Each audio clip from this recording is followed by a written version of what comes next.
1975 അടിയന്തരാവസ്ഥ പ്രഖ്യാപനത്തിന് എന്തായിരുന്നു കാരണം? 1975 ജൂൺ 25 അർദ്ധരാത്രിയാണ് പ്രസിഡന്റായിരുന്ന ഫക്രുദ്ദീൻ അലി അഹമ്മദ് ഇന്ത്യയിൽ അടിയന്തരാവസ്ഥ പ്രഖ്യാപിക്കുന്നത്. ദേശസുരക്ഷയെ ബാധിക്കും വിധം ആഭ്യന്തര പ്രശ്നങ്ങളുണ്ടെന്ന് ചൂണ്ടിക്കാട്ടിയായിരുന്നു പ്രഖ്യാപനം. എന്നാൽ യഥാർത്ഥ കാരണം പ്രധാനമന്ത്രി ഇന്ദിരാഗാന്ധിയുടെ തിരഞ്ഞെടുപ്പ് റദ്ദാക്കിക്കൊണ്ടുള്ള കോടതി വിധിയായിരുന്നു. 518-ൽ 352 സീറ്റുകളും നേടി മൃഗീയ ഭൂരിപക്ഷത്തിലാണ് 1971 പൊതു തെരഞ്ഞെടുപ്പിൽ ഇന്ദിരാഗാന്ധിയും പാർട്ടിയും വിജയിച്ചത്. എന്നാൽ ഇന്ദിരാഗാന്ധിയോട് തോറ്റ രാജ് നരേൻ തിരഞ്ഞെടുപ്പ് വിജയത്തിനെതിരെ കോടതിയെ സമീപിച്ചു.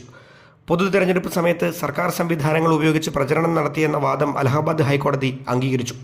ഇന്ദിരാഗാന്ധിയുടെ തിരഞ്ഞെടുപ്പ് റദ്ദാക്കി 1975 ജൂൺ 12 വിധി. ഇന്ദിരാഗാന്ധി സുപ്രീം കോടതിയിൽ അപ്പീൽ നൽകി. ജൂൺ 24 ഹൈക്കോടതി വിധി ശരിവെച്ച് സുപ്രീം കോടതി തീർപ്പ്. പ്രതിപക്ഷം സമരം ശക്തമാക്കി. തൊട്ടടുത്ത ദിവസം ജൂൺ 25 രാജ്യത്ത് അടിയന്തരാവസ്ഥ പ്രഖ്യാപിച്ചു.